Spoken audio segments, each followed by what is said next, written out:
Y los mexicanos podemos sentirnos orgullosos de ser una nación amiga porque le abrimos la frontera sin importar qué a cualquier persona que necesite salir de su país, como sucedió con los refugiados de la Guerra Civil Española, quienes recordaremos hoy aquí en el anecdotario.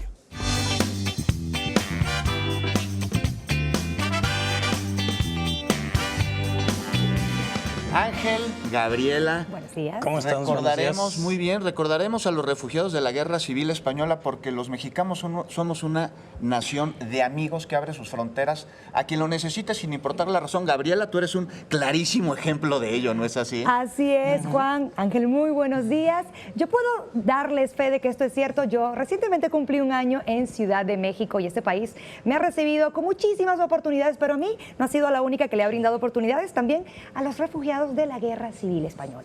Cuéntanos un poco. ¿Cómo es? Bueno, hoy lo vamos a recordar esto porque pues se conmemoran exactamente 80 años del inicio de la Guerra Civil, el asalto al cuartel ahí en Melilla, en la parte africana de España, donde empezó también toda la marcha del general Franco y sus huestes hacia Madrid. Pero como tú dices, más bien lo que representa para México y para los refugiados pues el que haya pasado esto, ¿no? Las guerras siempre son terribles, pero la guerra civil que además se enfrenta casi siempre a gente de una nación contra la misma nación, es decir, hermanos contra hermanos, y eso pasó en la Guerra Civil Española y en cualquier guerra civil, familias divididas, algunas se quedaron en España, otras tienen que salir por ello. Hay muchísimas historias de los campos de concentración en Francia, de la gente que tiene que, pues imagínate un día dejar tu hogar, dejar todo lo que, en donde naciste, en donde creciste, en lo que eres, para tener, porque te tienes que ir, ¿no? Y lo dice muy bien León Gieco en su canción Solo le pido a Dios, el que desahuciado está el que tiene que marchar a vivir una cultura diferente. Pero así tiene que ser, ¿no? Y lo que pasa en México es que terminando la guerra, mucha de la gente que sale, pues no tiene a dónde ir hasta que el presidente Lázaro Cárdenas, que además con una gran visión, decide, bueno, México tiene los brazos abiertos para toda la gente que quiera venir desde España para acá, y bueno, llegan casi siempre a Veracruz los barcos de españoles, y bueno, para ellos representó el tener una nueva patria, el poder volver a empezar, y para México representó una inyección de intelectuales, de muchísimos, digo, si tú vas a la UNAM, si tú vas a cualquier universidad, tú y yo salimos del Colegio Madrid, que fue fundado por republicanos, refugiados intelectuales que venían con nuevas ideas, pero no nada más, también en el campo de las humanidades, había de todo tipo, ingenieros, arquitectos, etcétera, que hicieron de México su país y pues nos dejaron muchísimo, ¿no? Y todavía nos siguen dejando. Algunos pues ya han podido regresar a España, otros aquí tuvieron hijos, tuvieron nietos que ya son mexicanos, pero tampoco olvidan esas raíces españolas, ¿no? Y bueno, pues se ha ido un poco curando esa herida, porque sí deja, sobre todo de una guerra civil, pues que deja esas heridas muy abiertas. Alguna vez a mí, como una anécdota, me tocó ir a una boda donde se casaba un hijo de republicanos con una hija de españoles, pues un poco más tradicionales. Entonces era un poco muy notorio, porque la boda fue por la iglesia a insistencia de la familia de la novia. Digo yo con todo respeto, para así eran las cosas, y a la hora pues bueno, que te tenías que parar o sentar, pues los republicanos como que no lo hacían de muy buena gana, ¿no? Porque tenían, bueno, había ahí algún problema con la Iglesia Católica. Digo, así es, yo respeto cualquier creencia, pero así era.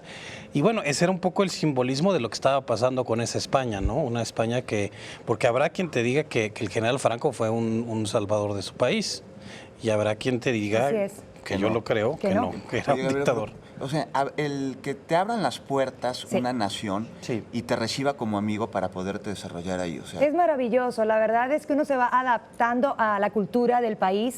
Tú mencionabas que eran miles, pero exactamente ¿cuántos fueron los refugiados que vinieron a este país? ¿Cómo cuántos habrán llegado? ¿Más de 20? Más de 20,000, seguramente, sí.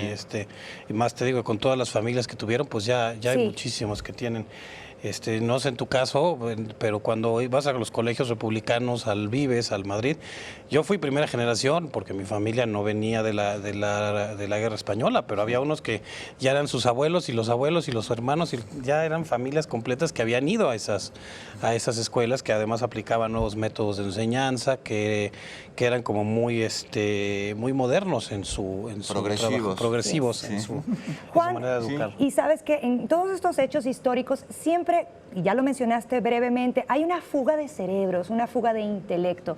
¿En qué porcentaje se vio representado esto acá? Híjole, pues es que es inconmensurable la contribución que hacen los refugiados españoles.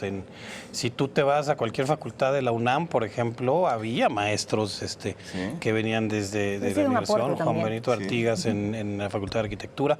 Y como tú dices, sí hay una fuga de cerebros porque normalmente en los gobiernos, digamos, absolutistas o represores, pues los intelectuales no tienen cabida, porque la inteligencia es también decir, oye, yo no quiero vivir así, yo quiero tener voz, cuestionar. Entonces, y una sed de aprender, además, también de seguir creciendo. Son los primeros que se van, ¿no? O que se van o que empiezan, desgraciadamente, muchas veces pues se pierden, se desaparecen, como pasó en Argentina, como pasó en Chile. Sí. Todas estas historias del Estadio Nacional, por ejemplo, donde muere, por ejemplo, Víctor Jara. Entonces, sí hay una gran fuga de cerebros y ellos escogen quedarse en México porque... Y no es solo ese caso, ¿no? También puedes ver la colonia judía que llega durante la guerra. Muchos de ellos querían pasar a Estados Unidos, se quedan aquí. Si tú vas al centro, ahí está la sinagoga histórica, pero bueno. Recordamos a Ludwig Margules, por ejemplo. Margules, ¿no? Exactamente. Mexicano por decisión. Y luego sí, tanta gente que llegó también de Argentina, de Uruguay. A mí me tocó, por ejemplo, conocer a Alfredo Citarrosa, que un tiempo tuvo su residencia aquí en México, cuando tuvo que salir del Uruguay. Y bueno, tantos chilenos, que muchos... Como tú recordarás, el Colegio Madrid, pues por su misma filosofía recibía a muchos de ellos, incluidos los nietos de Salvador Allende, por ejemplo, que estuvieron ahí con nosotros. Sí, recuérdanos un poquito porque con los refugiados de la Guerra Civil Española se fundan estas escuelas que fueron a su vez cuna de varios intelectuales, ¿no? Sí. Había ahí un ambiente progresista, democrático.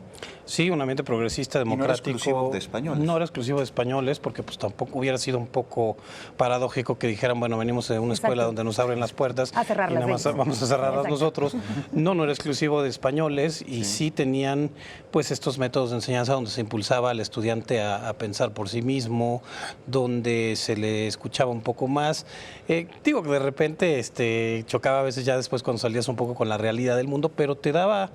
Y mucha gente se impacientaba con los graduados del Madrid, ¿te acuerdas? En las universidades, porque decían, seguro vienes del Madrid, porque de todo me cuestionas, pero así te enseñaban a pensar y a cuestionar. A veces llegabas a alguna cosa, a veces no, pero pensabas por ti mismo. Sí, fundan el Madrid, el Luis Vives, que fue ya ¿Y qué otra más tuvieron por...? Son las dos que Son las dos que recuerda, y los demás incorporaron también a las instituciones que ya existían. Tuvieron, como te digo, mucho que ver en la UNAM, en el profesorado de la UNAM y de todas estas instituciones que, pues, te digo, es inconmensurable el legado que dejan para ellos. Nosotros les dimos una patria, pero ellos nos dieron muchísimas más cosas. Qué maravilla. Ángel, muchísimas gracias por este recorrido, por contarnos estas anécdotas que nos hacen ver lo muy vinculados que estamos.